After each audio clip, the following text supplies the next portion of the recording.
Assalamualaikum warahmatullahi wabarakatuh. Bagaimana kabarnya anak-anak kelas 10 IPS? Semoga kalian semua selalu sehat dan dalam lindungan Allah. Amin. Sebelum kita mulai pembelajaran hari ini, mari kita buka dengan bacaan basmalah terlebih dahulu.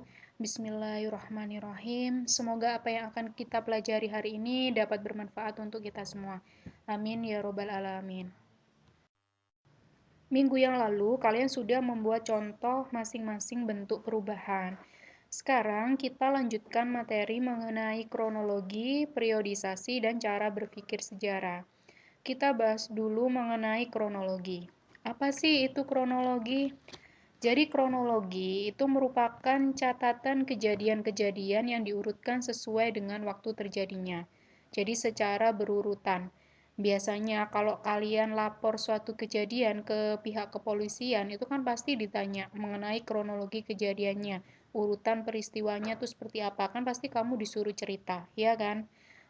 Contoh kronologi itu sendiri dalam sejarah Indonesia itu berarti dimulai dari zaman praaksara, kemudian hingga sampai ke zaman reformasi saat ini. Yang urutannya itu bisa kalian lihat pada layar. Minggu yang lalu, kalian sudah membuat contoh masing-masing bentuk perubahan. Sekarang kita lanjutkan materi mengenai kronologi, periodisasi, dan cara berpikir sejarah. Kita bahas dulu mengenai kronologi. Apa sih itu kronologi? Jadi kronologi itu merupakan catatan kejadian-kejadian yang diurutkan sesuai dengan waktu terjadinya. Jadi intinya kalau kronologi itu berurutan. Biasanya nih kalau kalian lapor suatu kejadian ke pihak polisi, itu kan pasti ditanya mengenai kronologi kejadiannya. Jadi urutan kejadiannya, urutan peristiwanya itu seperti apa kan pasti dica. Berikutnya adalah periodisasi. Kalau periodisasi itu merupakan pembagian atau pembabakan peristiwa masa lampau dengan batasan waktu yang terbatas. Jadi kalau periodisasi itu ada batasan waktunya. Biar apa? Biar konteks peristiwa sejarahnya itu tidak melebar. Fungsi dari periodisasi itu sendiri digunakan untuk mempermudahkan kita dalam mempelajari suatu peristiwa sejarah. Salah satu contoh periodisasi itu bisa kalian lihat pada layar. Bisa kalian amati, contoh periodisasinya itu kan ada batasan waktunya. Jadi misal sebelum Masehi sampai 400 itu merupakan zaman prasejarah. Kemudian tahun 1500 hingga 1670 masuk zaman kerajaan Islam. Dan terakhir dari tahun 1988 hingga kini atau sekarang itu merupakan zaman reformasi. Jadi pokoknya intinya kalau periodisasi itu ada batasan waktunya. Itu kunci yang paling utama. Berikutnya adalah cara berpikir sejarah. Jadi cara berpikir sejarah itu dibedakan menjadi dua, diakronis dan sinkronis. Kalau diakronis itu memanjang dalam waktu tetapi terbatas dalam ruang. Misalnya nih, kamu mau membahas mengenai perkembangan SI di Solo tahun 1911 sampai 1920. Berarti kalau kita lihat rentang waktunya, itu kan apa? Waktunya panjang. Berapa tahun itu? Dari tahun 1911 sampai 1920. Berarti kan 9 tahun. Berarti lama. Tapi ruangnya itu hanya terbatas mengenai perkembangan SI di Solo saja.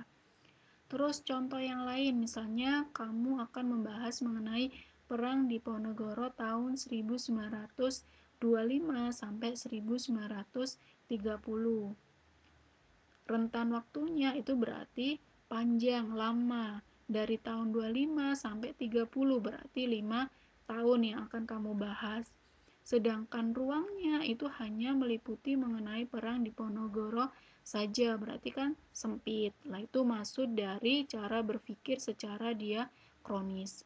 Kalau yang sinkronis itu meluas dalam ruang tapi terbatas dalam waktu. Jadi kebalikannya. Misalnya kehidupan ekonomi pada masa reformasi. Lah, waktunya itu terbatas hanya pada masa reformasi saja. Tapi ruangnya lebih luas mengenai kehidupan ekonomi. Berarti kan kehidupan ekonomi yang dimaksud ini kan banyak. Bisa saja nanti kamu membahas mengenai kebijakan-kebijakan ekonomi pada masa reformasi.